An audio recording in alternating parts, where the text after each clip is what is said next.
দলের কার্যক্রম নিষিদ্ধ, শীর্ষ নেতাদের কেউ জেলে, কেউ দেশ বিদেশে আত্মগোপনে, বহু কর্মীও আইনি প্রক্রিয়ার মুখোমুখি। এই পরিস্থিতির মধ্যেই কিছু তৃণমূল আওয়ামী লীগের কর্মীরা কেন্দ্রীয় কার্যালয়ে জাতীয় পতাকা উত্তোলন করেন। নিজেদের শ্রমিক ও রিক্সা চালক হিসেবে পরিচয় দেওয়া ওই মানুষদের বক্তব্য, ভয় নয়, বিশ্বাসই তাদের একমাত্র শক্তি।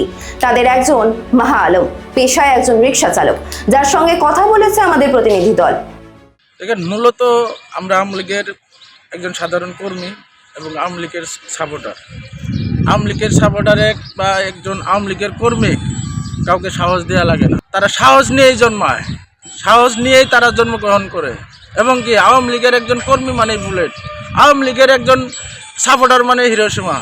এটাই আওয়ামী লীগের নিয়ম। তার কারণ এই আওয়ামী লীগ সরকার এই রাজপথে থেকেই আওয়ামী লীগ সরকার গঠন করেছিল এবং কি রাজপথে থেকেই এই পাকিস্তান বাহিনী করে, হানাদার বাহিনী করে তারা পরাজিত করে, রাজাকারে করে পরাজিত করে 9 মাস রক্তক্ষয়ী যুদ্ধ করার পরে 30 লক্ষ রক্তের বিনিময়ে এই বাংলাদেশ স্বাধীন করেছিল।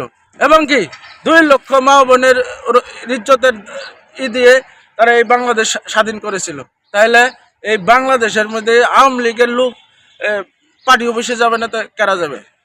যদি একজন রাজাকারের দল এবং কি একজন দেশদ্রোহী যদি মনে করেন এই বাংলাদেশে যদি রাজনীতি করতে পারে, একজন দেশদ্রোহী দল যদি তারা অফিস খুলতে পারে, তাহলে আমরা আওয়ামী লীগের সাপোর্টারে আমরা কেন্দ্রের কার্যালয়ে যাব না কেন? এটাই আমাদের প্রশ্ন থাকলো এই বিশ্বের কাছে, এই জাতির কাছে, এই বাংলাদেশের জনগণের কাছে এবং কি সর্বোচ্চের মানুষের কাছে আমার প্রশ্ন থাকলো যে একজন দেশ বিরোধী রাজাকারের দল হয়ে যদি তারা যদি পার্লামেন্টে যদি যেতে পারে, সংসদে যদি যেতে পারে, তারা যদি অফিস খুলতে পারে, তাহলে এই বাংলাদেশ জন্ম দিয়েছিল শেখ মুজিবুর রহমান। এই বাংলাদেশে যদি শেখ মুজিবুর রহমানের যদি জন্ম না হতো, কোনোদিনও এই বাংলাদেশ জন্ম হতো না। রাজনৈতিক বিশ্লেষকদের একাংশের মতে, বাংলাদেশের রাজনীতিতে অতীতেও দেখা গেছে সংকটের সময় তৃণমূল স্তরের কর্মীরাই বড় ভূমিকা নিয়েছেন। তবে বর্তমান পরিস্থিতি কতটা কোন দিকে মোড় নেবে তা সময়ই বলবে। তবে ইতিহাসে থেকে যাবে মাহা আলমের মতো এমন নাম না জানা অনেক সমর্থক ও তৃণমূল আওয়ামী লীগের কর্মীর নাম। Hidden stories news, Kolkata.